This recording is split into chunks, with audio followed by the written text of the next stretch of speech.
Hello दोस्तों, मैं नीतू आपका स्वागत करती हूँ आपके अपने channel UGC net self study में।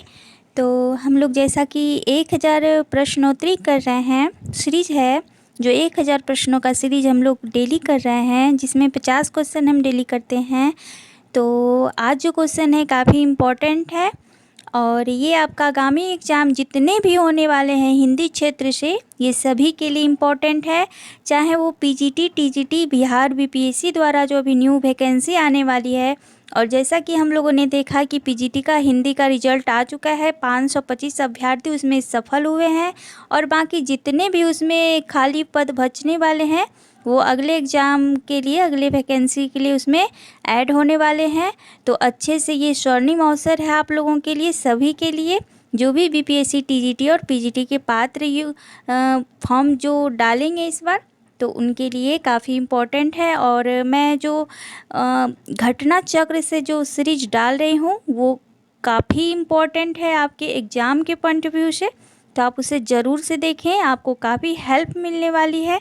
क्योंकि वो हिंदी साहित्य का और आगे जितने भी व्याकरण, छंद, अलंकार जितने भी हैं, व्याकरण से आपके क्वेश्चन जो बनने वाले हैं वो टॉपिक वाइज मैं करा रही हूँ, तो आप ज़रूर से देखें उसे, ठीक है।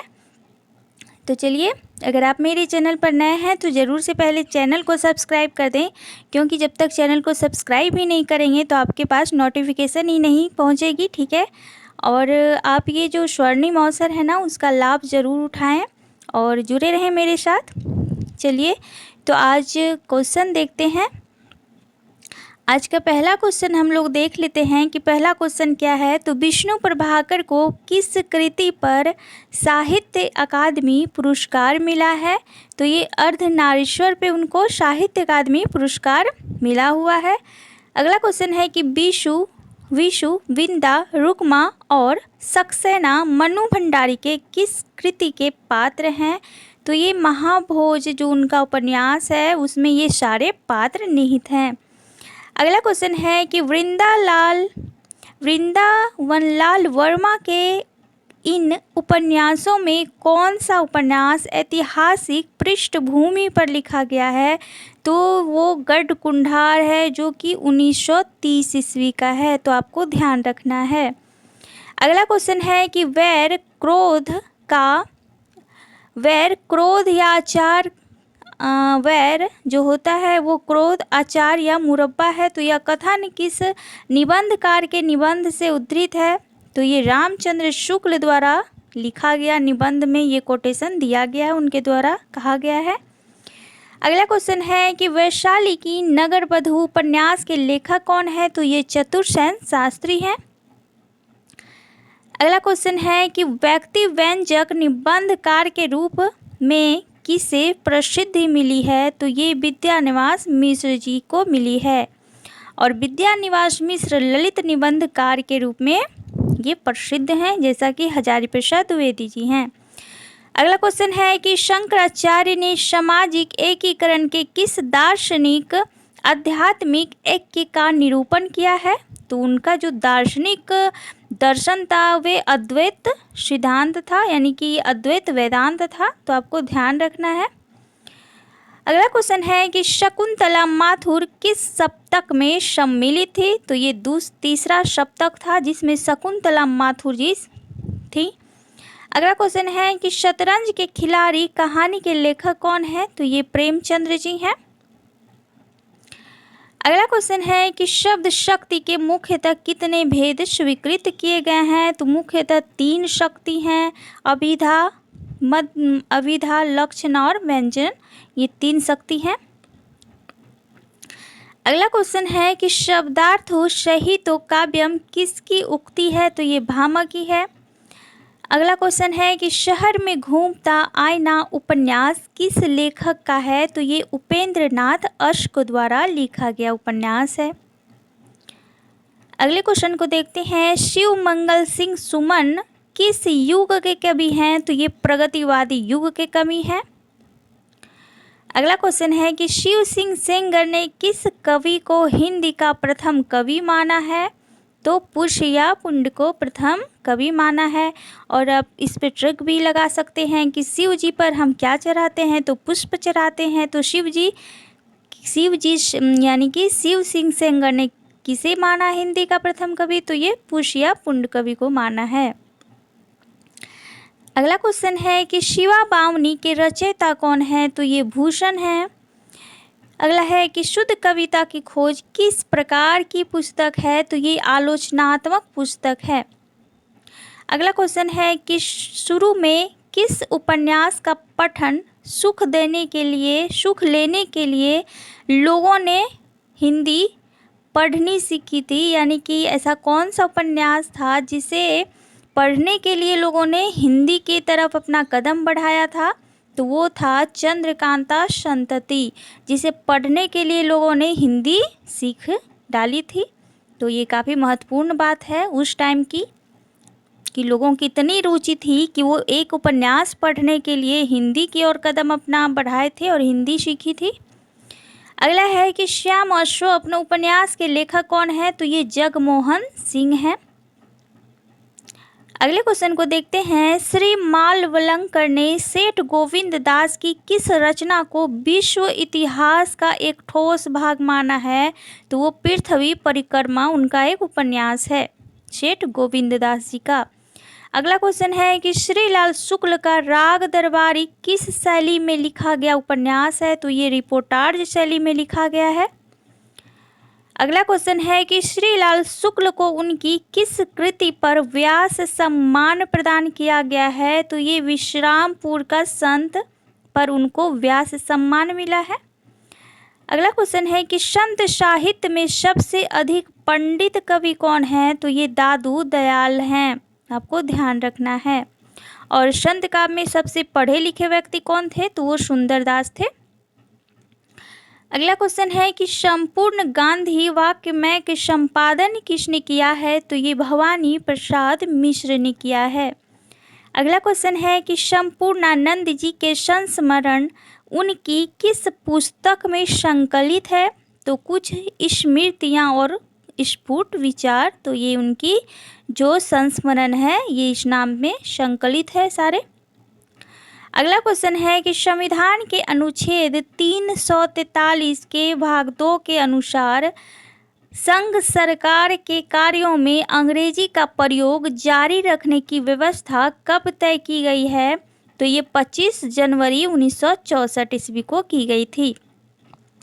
अगला क्वेश्चन है कि संविधान के किस अनुच्छेद के अनुसार संघ की राजभाषा हिंदी और लिपि देवनागरी करने की अनुरोध की गई थी? तो ये अनुच्छेद 343 में की गई है।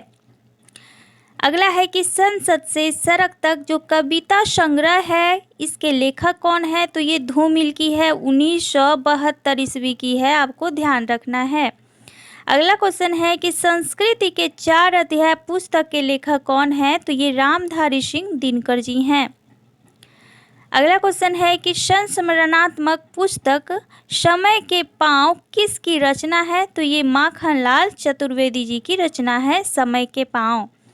अगला है कि सखा श्री कृष्ण के गुलाम राधा रानी के किस रचनाकार की पंक्ति है? तो ये भारतेंदु हरिश्चंद्र की पंक्ति है। अगले क्वेश्चन को देखते हैं कि सती मैया का चौरा किस दृष्टिकोण से लिखा गया उपन्यास है? तो ये मार्क्सवादी दृष्टिकोण से लिखा गया उपन्यास है। अगला क्वेश्चन है कि सदाचार का तावीज किस साहित्यकार की रचना है? तो ये हरिशंकर परसाई जी की व्यंग्यात्मक रचना है। अगला क्वेश्चन है कि सफरी झोले में किसकी रचना है? तो ये अजीत कुमार का है।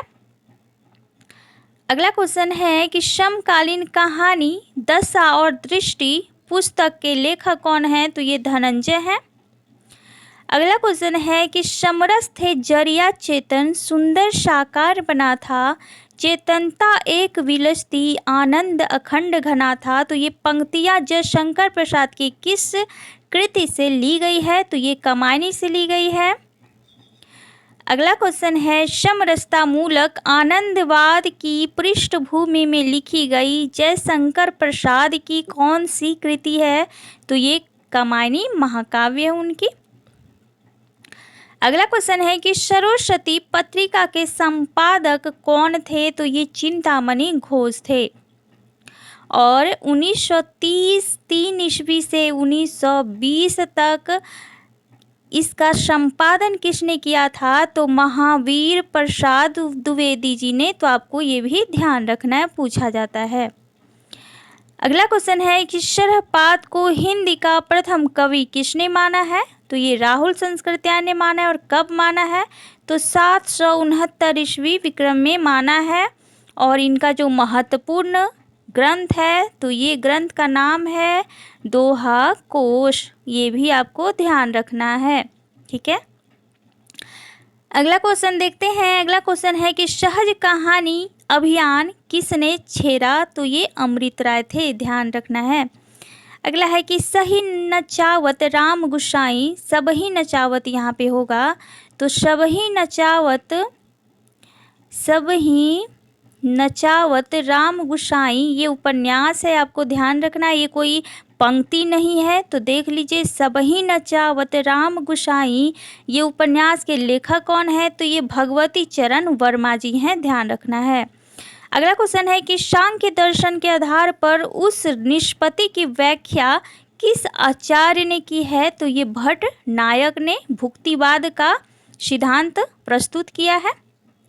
अगला क्वेश्चन है कि शांतिकांकलि के रचयिता कौन है? तो ये निराला जी हैं। अगला है कि साक्षात्कार विधा की प्रथम स्वतंत्र पुस्तक कौन सी है? तो ये कवि दर्शन है। अगला क्वेश्चन है कि साधारणीकरण के सिद्धांत का प्रवर्तन और उद्बोधन किस आचार्य ने किया है? तो ये भट्ट नायक ने किया है। अगला क्वेश्चन है कि साप्ताहिक हिंदुस्तान के चर्चित स्तंभ नेताजी कहीन का लेखक कौन है? नेताजी कहीन। तो ये मनोहर श्याम जोशी जी हैं। अगला क्वेश्चन और आज का लास्ट क्वेश्चन देखते हैं। तो सारिका में समानांतर कहानी की विशेषांक की कितनी श्रृंखलाएं प्रकाशित हुई है? तो ये 10 श्रृंखलाएं प्रकाशित हुई है। और 2-3 क्वेश्चन है, ठीक है। अगला क्वेश्चन है कि साहित्य अकादमी दिल्ली से प्रकाशित होने वाली पत्रिका कौन सी है? तो ये समकालीन साहित्य था। अगला है कि साहित्य जन समूह के हृदय का विकास है, यहाँ पे ध्यान रखना है। ये जन समूह बोला गया है जो कि बालकृष्ण भट्ट द्वारा है। और साहित्य संचित मन के हृदय का विकास किसने कहा है? तो वो शुक्ल जी कहे हैं। यहाँ पे जन समूह शब्द का यहाँ पे इस्तेमाल किया गया है। तो साहित्य जन समूह के हृदय का विकास है, ये बालकृष्ण भट्ट द्वारा कहा गया है। अगला क्वेश्चन है साहित्य देवता पुस्तक के अंतर्गत किस रचनाकार के निबंध संकलित हैं? तो ये माखनलाल चतुर्वेदी जी के निबंध संकलित हैं। अगला क्वेश्चन है और आज का लास्ट क्वेश्चन है कि सिंहावलोकन के किस रचनाकार ने अपने जीवन को उद्घाटित किया है? तो ये यशपाल का रचना था सिंहावलोकन, आपको ध्यान रखना है। और आज हम लोगों ने 50 क्वेश्चन देखा, बहुत ही कम टाइम में काफ़ी इम्पोर्टेंट क्वेश्चन देखे जो कि पूछे जा रहे हैं और पूछे गए हैं। ये जितने भी क्वेश्चन हैं वो कहीं ना कहीं किसी PYQ से ही किसी स्टेट या UGC नेट में आए गए ही प्रश्न हैं, ठीक है। तो कुछ PYQ यहाँ पे मैंने लिया है और कुछ MCQ जो कि इम्पोर्टेंट है आपके आगामी एग्ज़ाम के लिए, तो आप ज़रूर से देखें। और घटना चक्र से जो मैं सीरीज डाल रही हूँ वो अवश्य कर देखें क्योंकि वो महत्वपूर्ण है और टॉपिक वाइज मैं वो उसमें दिया गया है जो आपके एग्ज़ाम में काफ़ी हेल्पफुल रहेगी। तो आप ज़रूर से देखें। और अगर आप नए हैं, मेरे वीडियो देख रहे हैं, तो ज़रूर से बेल आइकन को प्रेस कर दें ताकि मेरा हर नोटिफिकेशन आप तक जाए और अपने फ्रेंड तक भी शेयर कर दें, ठीक है। Thank you so much.